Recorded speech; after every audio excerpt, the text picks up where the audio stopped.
कहते हैं हर गांव की अपनी एक कहानी होती है। कुछ कहानियां मिट्टी में दबी रहती हैं और कुछ अब भी रात के सन्नाटे में जिंदा हैं।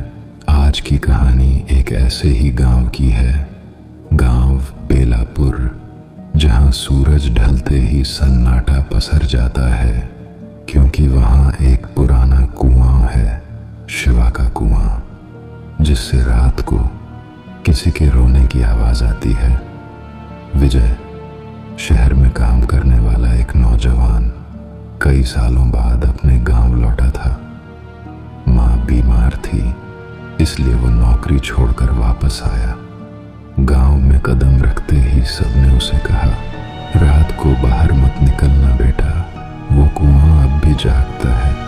विजय हंस पड़ा, अरे काका, भूत वूत कुछ नहीं होता, ये सब अंधविश्वास है। लेकिन उसे क्या पता था, जिस कुएं को वो मजाक समझ रहा है, वहीं उसकी आखिरी रात लिखी जा चुकी है।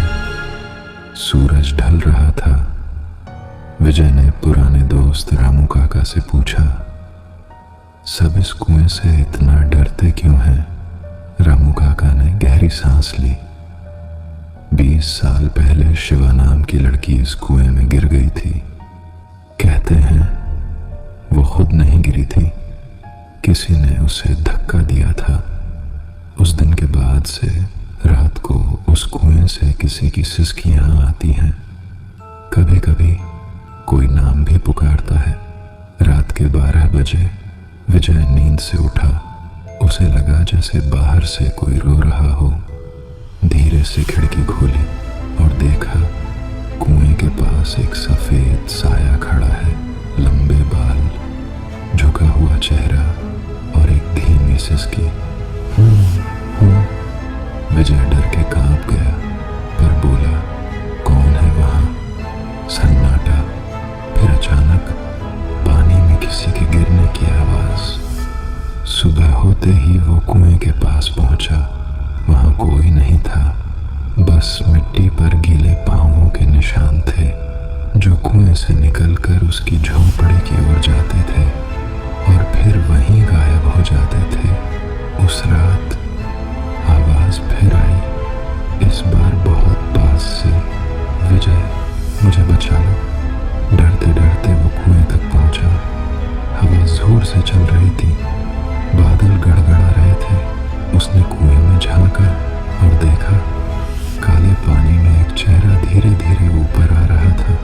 वही सफेद साया अब साफ दिख रहा था। विजय की रूह कांप उठी।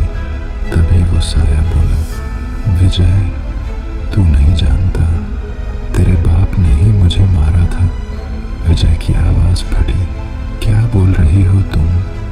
साया धीमे दर्द भरे स्वर में, तेरे बाप ने मुझसे शादी का वादा किया था, पर जब मैंने सच बताया, उसने मुझे इसी कुएं में धक्का दे दिया।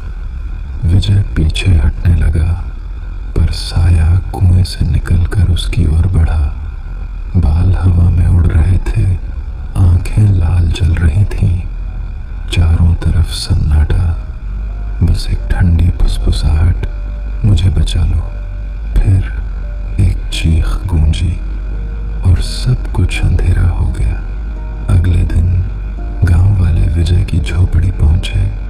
वो कहीं नहीं था, बस फर्श पर पानी के कुछ निशान थे और कुएं के पास रखा था एक मुरझाया हुआ सफेद